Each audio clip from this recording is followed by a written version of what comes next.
uppercut, uppercut, sonic boom. Well, hello there, human space earthlings, whoever you are, wherever you are, whatever you're doing, if you're lucky enough indeed to be doing it too. Welcome back to the channel. I'm Bushka, and today I want to talk about the upcoming changes, or at least the things that are on the test server at the moment, the beta server, regarding sniper rifles. This is nothing to do with the gameplay you're seeing before you. This is just really the backdrop. This is the canvas over which I will be spreading my wings when I chat about this stuff. It's not going to be a hugely long video, but I wanted to start 2024 off, really kick it off with something that was interesting to talk about from gameplay mechanics.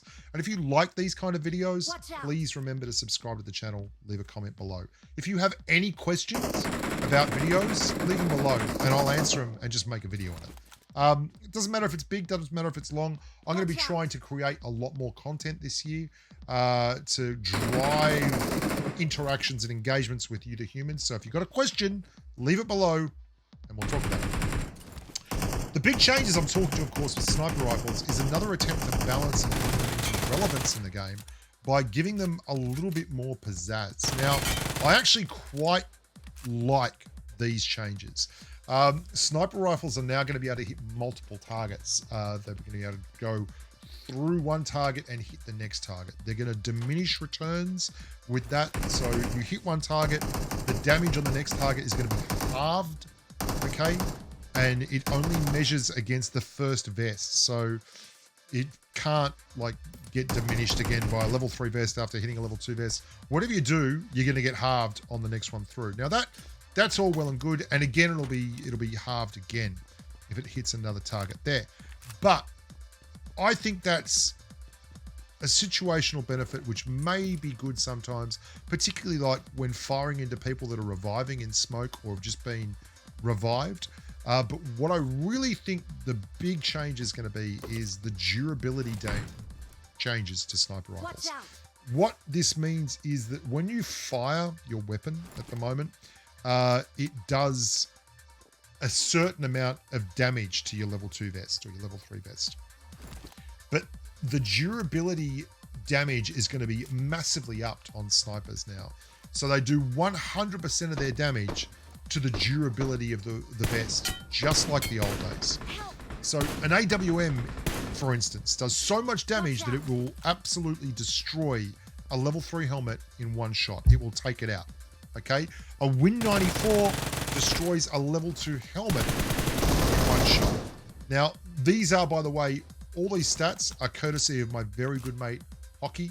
Hockey Roop is the man with the mostest. And if I get a chance, I might actually get him on here.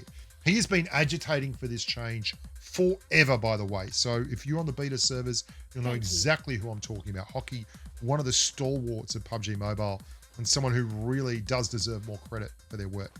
But I can't get on the beta. Like, I keep getting added to the beta and I have to go and get someone to do it, like physically go and add me to the beta. Even though I'm on the test flight version and all that for iOS, every time it updates, there's not enough iOS spots and I just get pulled from the beta. So it's very hard to get these stats. So thank you very much again, Hockey, for that. There's no special bonus for the AMR, by the way, which I think is a little bit sad. But I want to go a step further on this. I think those are the most important changes because it means that when you're playing a late game sniper and you're in gunfights from fixed positions and there's not a lot of spare vests and things around, you're going to end up in situations where the enemy gets absolutely shafted by someone using an AWM or even M24s or Kar 98Ks to really work over armor profiles. It's not just about getting knocks, it's about diminishing their combat effectiveness to the point where you can really get the win. Now, the reason these changes are being made, it's not just because sniper rifles aren't effective. I mean, I think I've proven beyond a shadow of a doubt, even for an old bloke like me that's not particularly quick, that sniper rifles can be effective in the game.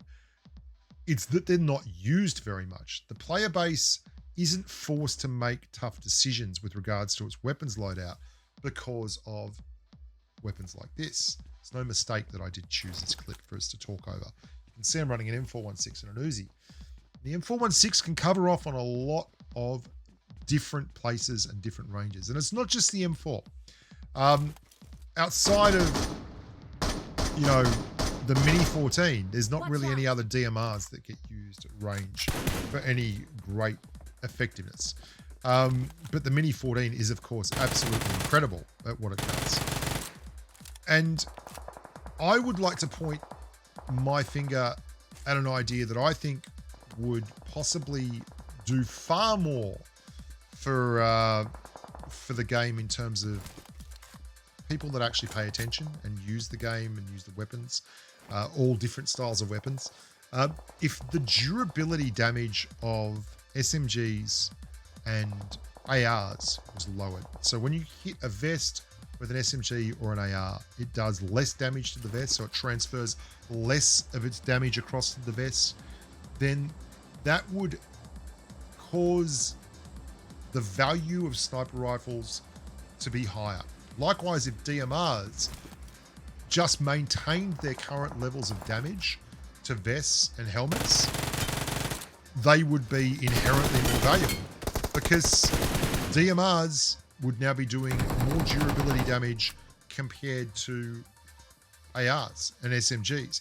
So if you were running a loadout that had, say, an AKM and an SKS, and you were hitting someone at range late game, you would be doing more damage than someone that was running an AKM and an M416, because your M416 would not be clearing the vest the way the DMRs do. And in a game that's been balanced thus far by big spikes in damage, like the Mini 14 is crazy now because it was already a good gun that had very little recoil on a very quick fire rate, but it now has big damage too. The DMR thing, it all just gets shown off by the M416. And you can't just keep buffing damage because it makes the game less and less enjoyable. Your combat situations become quicker and quicker and less about, you know, running through and actually outthinking the enemy, and more about like just getting lasered by an M416 at 200 meters by 4 guys lying down on top of a mountain. Like this is the game we're living in. If durability changes extended to AKMs and M416s and they did less damage as durability, then that would inherently boost the value of sniper rifles and DMRs. And you could have a game where they had yet another feather in the bow of gameplay without actually being more and more overpowered by time to kill or base damage. Anyway, what do you guys think of that? Leave your comments below. If you have any questions, let me know and I'll make a video on it tomorrow. I'm Bushka. Look after yourselves. Stay safe in the battlefield. Patreon.com/thebushka if you want to take part in the live streams or just be part of the private Discord channel. And apart from that, hope 2024 kicks all kinds of ass. Au revoir, amigos.